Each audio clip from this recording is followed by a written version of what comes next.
Hi everyone and welcome to my WEX Masterclass in partnership with LaCie. So my name is Jenny Alice. I'm a freelance videographer and photographer based in Liverpool but work all around the UK. So I specialise mainly in commercial content, and if you'd like to check that out you can head over to my website jennyalsfilms.com. And if you'd like to connect with me on my socials, I'm very active on Instagram and I do enjoy a good TikTok, so you can reach out to me on there at Jenny Alice Films. Okay, so before we get started on this masterclass, I just kind of want to run through what I'm going to be covering. So first off is going to be the pre-production. So how I go from a brief to planning for a shoot, kind of the steps that I would take in doing so. And then I'm going to be talking about the gear I'm currently using for the shoot. And I'm going to show you how I back up on location, showing you guys my workflow, and then also running through any tips and tricks that I have picked up throughout working as a freelance videographer. Also, don't forget I am live in the chat throughout this video, so if you have any questions throughout, drop a message and I will reply to that as well. So let's get started. Okay, so the first thing I want to focus on today is the pre-production. Now, this is such a crucial part of your production. It just means that you know exactly what you're going to be filming. It just means you know exactly what camera equipment and lighting equipment you're going to need. And it also means that you're on the right track, the right vision that your client is looking for. So for me, the pre-production stage is super important, and sometimes I feel like it can get overlooked or forgotten about. So I just kind of want to touch base on my pre-production and how I go about it with my clients. So first off, when they get in touch, they normally say, "Hey Jenny, can you make me a video?" Now, whether this is an existing client or a new client, I always ask them two questions. So the first one is, do you have a budget? Obviously. And then the second one is, can you send me a brief? Now, I always ask for the brief in writing, and by writing, I basically just mean over email. This is just because I can then sit down and read it. I've got it as a reference when I'm doing the pre-production, so I can go back to it and refer to it. But also, sometimes you'll find that things can change, especially if it's a long production. Sometimes a client may forget what they've asked for, or maybe they want more videos than the initial quote. So it's really important, just for your own sanity, just to have that brief written down so you can refer back to it if you need to. So that's the first thing I do. Now, from the brief, I'm able to kind of work out, briefs come in all different shapes and sizes, and it really depends on how detailed they are.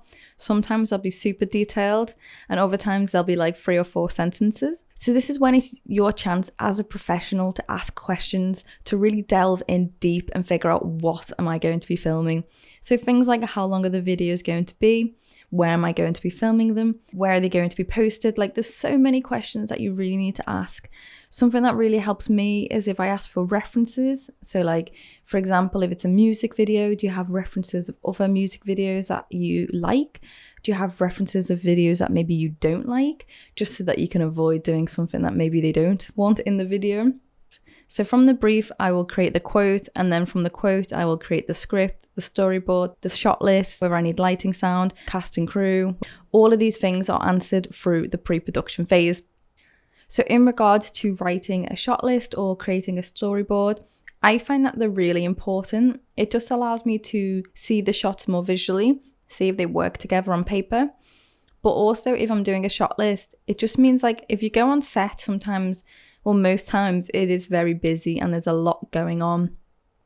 You can think in your head when you're sat at home in a quiet room that obviously you need a wide shot, a mid shot, a close up, whatever, and you can think that's really easy. Now, when you go on location and you're filming, sometimes there's a lot going on and it's very easy to miss crucial shots. So just to make your life easier, I highly recommend writing a shot list beforehand. And this just means when you go on location or in the studio, you already have a shot list ready and you can tick that off accordingly.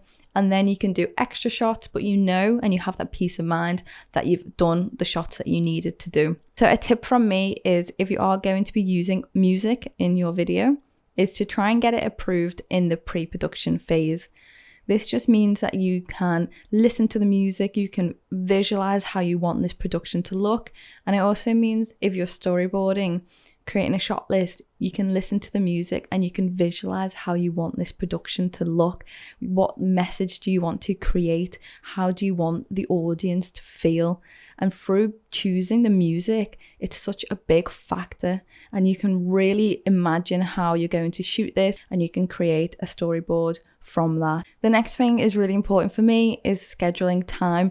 So when I go on to shoots, I always overschedule time, and every time we always finish on time, because I always find some things take a little bit longer. Sometimes you want to change the set design, and there's also things like that you can't control, technical problems, someone being late, things like that. There have been times where I have thought of a shot and I've been really excited, and in my head it's been really easy, and then I've gone to do it and it's taken 3 or 4 shots to do, and that's obviously extra time. And if I hadn't have scheduled a little bit of extra time, then it would have become very stressful. And you got to remember, you don't always film everything in one shot. Sometimes it takes 2 or 3 shots, so you just need to kind of remember just to not stress yourself out too much, or not give yourself enough time if it is going to take a little bit longer. If you're running out of time, that's when normally things go wrong. That's when mistakes are made, when you're running out of time and you get a little bit stressed and you've got all these people here and you need to make sure that you get everything finished. So I always recommend to have more time than you expect. I also feel like, personally, from experience, people are a lot happier to go home early than they are to stay behind. You've got to remember, people have commitments and other things like that. So always overschedule it. Give yourself a little bit of slack for extra takes, set design, makeup, etc. And just don't stress yourself out trying to cram everything into half a day if it is going to be, a full day. I feel like, and I don't want to keep saying this, but it's so important to take the time and just plan as much as you can, especially if you are like a solo shooter, or maybe just not feeling very confident. It might be like one of your first shoots. It gives you confidence knowing that you've organized everything to the best of your abilities, and it means that you're not spending time on set kind of trying to figure out what shot should I do next, or I wish that I had brought this lens, or I wish that I had brought this light, we could have done this or that. If you plan as much as you can beforehand, it just makes the process so much more enjoyable, and it gives you a sense of confidence that you have planned this and that you are more than capable on set at directing people, at bringing the right equipment, at doing everything in a timely manner, and you have more control. And I really believe that that's what really gives you a lot more confidence, is knowing your craft, of course, but having things organized to the best of your ability so that you can focus on the job at hand, rather than things that maybe you could have organized a little bit better when you got on set. So the best advice I can honestly give you guys is just to take a little bit of time in the pre-production phase. It's very easy to want to just pick up your camera and go straight to location and start filming. But trust me, a little bit of time spent in the pre-production phase is rarely ever lost. So yeah, that is that. Now, moving on to like camera gear and equipment. And one of the most asked questions I always get is, what is in my camera bag? And I'll be honest, it changes all the time. I don't have one set camera bag set up. And this is because every client that I work with has a different brief, has different requirements. And this just means that every time I go to see different clients, I need to take different equipment for that brief. So it's really about working and understanding your camera and your equipment, your lighting, your audio, and knowing what you need for a particular shoot. So I say this time and time again, it's really important to pick the right gear for the job. If you need a particular camera or a particular lens, always think about the option of renting gear. So there's no point buying something if you're only going to use it once, or maybe you're not sure you want to buy a camera and you kind of want to test it out a little bit first. I always say rent the equipment out, or if you're going to purchase something, maybe buy it secondhand. I don't buy anything brand new. I never have since I bought my first camera brand new. I've decided there's no point. So I always buy it secondhand. Wex actually offer you a 1-year warranty after you buy it. And also, it gives you that peace of mind buying through Wex, that they've been checked and you know the quality of the product you're buying. So maybe consider that as well. So secondhand or renting is always, an option. And myself, I do rent out equipment when I need it. So what I'm going to be filming is a music video, which I'm super excited about. Music videos for me just allow me to be super creative, and this one is going to be really fun. So again, with the pre-production phase, I've had references, I've got mood boards, I've done my shot list, my storyboard, and I know what equipment I'm going to take with me on this shoot. So the camera I'm using today, drum roll, is the Panasonic S1H. Now, for those who know me, know that this is my go-to camera, but I just want to say I don't use this camera for every shoot. It's just for me, for this particular shoot, it just works really well, and it's going to be the camera I'm going to use today. So a little bit about this camera and why I love it. So it's got 10-bit internal recording, it's got gamma, it's got scopes, it's got XLR inputs. It's just got a lot of functions for me as a videographer that I love, and I really enjoy using it. And it's still a mirrorless camera, even though it is a little bit heavier than the standard mirrorless camera. Okay, and for this shoot, I'm also going to be using primes. I'm taking with me the 50mm, a 20mm, and a 35. So that's not in the right order. 20mm, 35, and 50. So I just really like primes myself. I prefer to use them if I can use them, obviously, for the right time, for the right shoot. Sometimes for shoots I will use zooms, but for the most part, I do enjoy using a prime. You can get more light into the shot and you can get crispier images. And for this music video, I am shooting some of it at night, so it's just going to make more sense to use a prime over a zoom. So I'm going to be using my Atomos Ninja V monitor. I love this monitor. The reason why I love this monitor is because I've used monitors in the past which have literally done the same features as my camera. They've just given me a more detailed view of what I'm filming, as the LCD screens on mirrorless cameras especially are very small. However, with the Ninja V, not only can I see the images better, but they have like added functions in it. So for example, I can shoot an S-Log and I can actually import LUTs onto the Atomos, which basically means I can watch the footage as it would look with a LUT rather than wait until post. I can also film in different codecs such as ProRes RAW. I can film directly to the monitor. There's just so many different functions that I can add to my setup. So I am taking a gimbal with me as well because I want to get some nice moving shots. So I'm taking the Zion. I'm taking the Zion Crane 3S with me. I feel like that in partner with the S1H just goes really nicely. So I'm going to use that. Of course, I'm going to have extra batteries, extra SD cards. And then for lighting, I'm using the Nanlite Power Tubes. Two behind me are going to be with me on set today. Now, I know I said I don't always have the same stuff in my camera bag, but I always do have Nanlite Power Tubes just because they're super small, lightweight, and if I do need to bring a little bit of extra light into a shot, I can just take one of them out my backpack and they're quick and easy to use. So they are something that I do have in my camera bag all the time. So there we go. And finally, the last thing that I have in my camera bag, it's a new addition and I've been using it for around about a month and I absolutely love this. It's been like such a game changer for my camera bag setup. It comes with me on every shoot now. So I'm going to reveal what that is. It is my LaCie Rugged Boss SSD. I'm going to give you guys a little bit of information on this before I go on the shoot so that I can kind of give you the lowdown before I show you how I'm going to use it. Well, firstly, it's a LaCie, which we all know and love. I've been using them for about 10 years, since forever. Every time I use a LaCie, I know that they're going to be reliable, they're weather sealed. Now, in the ideal world, you don't want to be taking your LaCie out in the rain and you don't want to be dropping it. But when you're on shoots, they are very unpredictable. Now, being a videographer, I have been on so many locations and they've all been so diverse and different, including beaches, forest. I've been out when it's been raining, and it gives me that peace of mind to know that my hard drive is safe. So basically, the difference between this and a standard hard drive, well, first off, it's an SSD.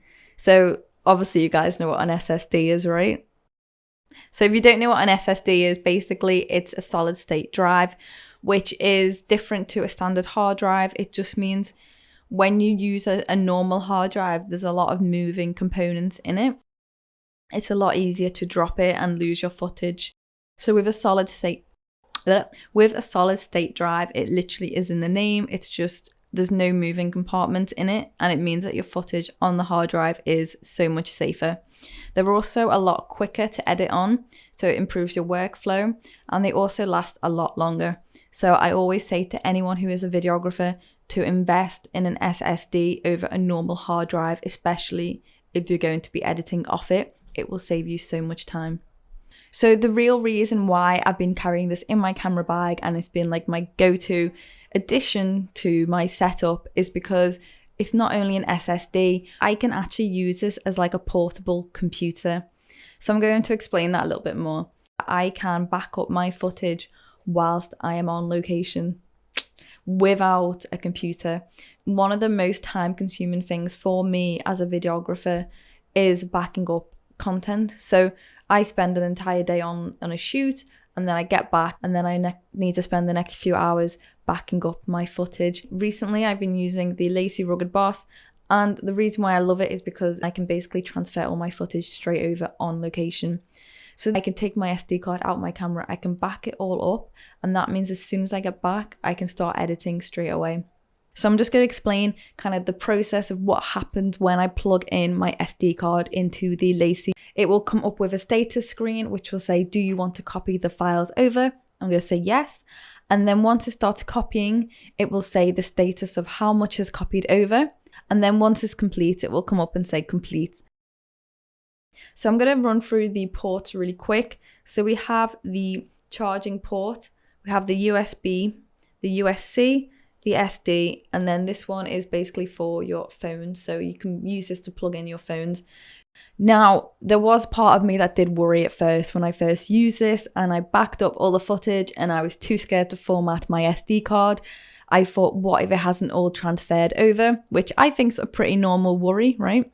So it's really good that LaCie have an app, and all you have to do is download the app, plug the cable into your phone, and then you can see all of the footage that is stored on the drive on your phone on the app.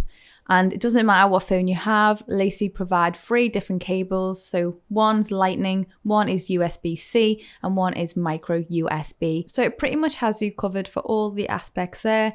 You can also use this as a charging bank, so you can plug in your phone using the cable. But for me personally, I've turned that off just because I don't want to charge my phone off the drive. I would rather have this fully charged and let my phone die than use that. But it's good to have the choice and the option. You never know when you're on location and you may really need to use your phone. You can use this as a charging bank. One more thing as well, if you're anything like me again, I was a little bit apprehensive in the fact that I was worried when I would transfer footage over to my drive that it would duplicate if I didn't format the SD card. However, there is an option on the app where you can actually select it to not duplicate footage if it's already been transferred over. I'm going to take this on location with me, and I'm going to show you how I back up on location. Okay, so we are now on a behind the scenes. So as you can see, I am just balancing up my gimbal, and then I was shooting at 120 frames per second on this shoot, which just meant that I had to go into my synchro scan and just change the shutter angles to make sure that the lights weren't flickering in the background. So once I got that sorted, I set it to around 85, which worked really well for me on this shoot. Okay, and then I'm just setting up my Atomus. So just making sure everything's looking good. And I'm just putting my Pavo tubes 30C on either side. I had them a magenta and teal, really nice contrasty colour. And now I'm just briefing the model and just directing her so she has more of a feel for what she is going to be doing. And this is really important as well, just to communicate with the model, because it really sets the scene for the rest of the shoot, and you want to make sure that they're as comfortable as possible. Now, as you can see, we are outside. It is the night time and it is pretty cold, but that's why it's really important to understand your equipment and be able to work efficiently and get everything set up as quickly as possible. Now, as you can see, we are in a dark alleyway. So it was cold, and when I chose this location, I actually chose a bridge so that we are kind of protected from the weather. So that's something to bear in mind when shooting outside. And I'm going to show you some footage through the camera. None of this has been color graded. This is literally the footage straight out of camera. Because we're filming in 120 frames per second, I wanted to get some nice shots of her hair moving. You can see the detail, which looks amazing.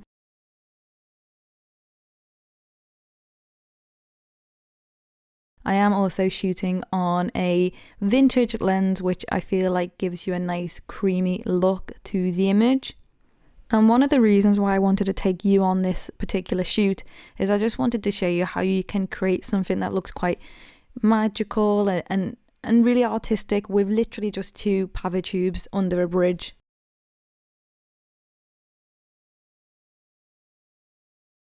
Now, sometimes I do like to leave the power tubes in shot. They are kind of vibey depending on the look you want from the shoot. Now, after I'd got all the shots that I needed on the gimbal, I then went in handheld to get some super detailed shots of the model's face, which I think came out really, really nice.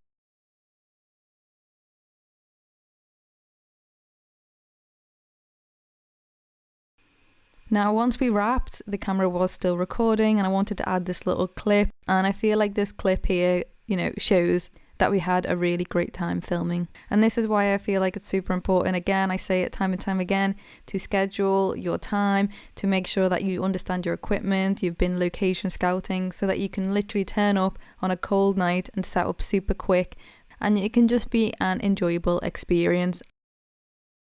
Okay, so we just wrapped at the shoot, and before we head back, I'm just going to back up all my footage. So all I'm going to do is plug it into the LaCie hard drive, and I'm just going to copy over my footage. This basically means now when I'm traveling back, all my footage is backed up already, so I can literally head back and start editing straight off this hard drive. So I just want to kind of run through my workflow once I get back from a shoot. So first off, I plug in my LaCie into my laptop. Now, I do use Windows and Mac, so it is great for me to use LaCie as they are compatible with both. And as you can see, it just appears on my desktop. Now, what I'm going to do is I'm going to double click it, and it's going to appear with a few different folders, and I'm just going to focus on the backup folder. So the backup folder is where all the footage is stored that I have backed up on location. So the first thing I'm going to do with this footage is I am going to back it up. Now, once it's all backed up, I want to show you how I go about creating a project file. So I'm going to give you an example, which is the LaCie. I'm going to show you the kind of process I go about in creating a project file for that. So I'm going to create projects 2020 just as an example, and inside that I'm going to put LaCie Masterclass with WEX. Now, the first thing I do is I create a footage folder, and this is obviously where I'm going to move all of my footage into. And then I'm going to create an assets folder. Now, this is where I put all the extra additional things from my client, so logos, music, etc. And then I'm going to create a Premiere Pro file. And this is, you've guessed it, where I save my Premiere Pro project in this file. So I do edit on Premiere Pro. And then I'm going to have a renders folder, and this is where all of the videos that are rendered are stored. Now, it's great to have your footage all saved in one place and your project file, etc., and to take a little bit of extra time in organizing all of your content, just because in the future, if you need to go back into a project, everything will be in one place, and it just means that it makes your life much easier. Now, I mentioned earlier that I use an SSD to edit on just because it's so much quicker than using a normal hard drive. But you've got to think about all aspects that are involved in this editing workflow process. Now, I see a lot of people fixated or focused on getting the latest camera, or wanting to record on ProRes, or wanting to record on RAW, and not actually taking into consideration what laptop they're editing on. The fact that the larger the file, the more processing power you're going to need on your. I currently use the ZBook for my editing. It's fully kitted out, like the top max specs. And this is literally just so that it can process all of the editing that I am doing. And then I edit off an SSD. And all of these components, all of these components work kind of like simultaneously together, because I'm a big believer that you really need to have the right tools for the job. And one of the things that used to kind of stop me from getting into the editing, like creative flow, was editing on a laptop that wasn't capable of processing the editing power that I needed. And it was constantly lagging or shutting down. And it just really got in the way of like my editing process. For me, I have to get into the flow. And in editing for me is kind of like an art. It's like creating art. You get into the flow, you really like have to get into the zone. And if you're constantly stopping every 5 minutes because your laptop is lagging or your hard drive isn't working, it really hinders the creative process. And it's something that we don't talk about enough. You really need to have like the right tools for the job. So sometimes consider that if you're shooting on a camera and maybe you don't want to upgrade your laptop just yet, consider the fact that if you do upgrade your camera, you're probably going to have to get a higher performing laptop to go with that camera. So just bear that in mind, because I don't feel like that's ever really spoken about as much. Everyone wants to film in ProRes RAW, but as soon as they go to edit it, their entire laptop blows up. So it's just something to bear in mind. I'm not telling you to go and buy a brand new laptop tomorrow. If anything, I'm saying upgrade as you progress. The more you progress in your career, the higher paying clients will want particular codecs and things like that. And that's when you'll have to start upgrading more of your like laptops and hard drives and SSDs and so on. So I would really consider like maybe looking into what laptop you're using, looking at the specs, looking at what hard drive or SSD you're using, because all of these things work together in creating like a nice workflow. You know? And that is the end of my WEX Masterclass in partnership with LaCie. I really hope that you enjoyed this masterclass, and if you'd like to connect with me, please do on my socials at Jenny Alice Films. And until next time, I'll see you guys soon. Bye guys.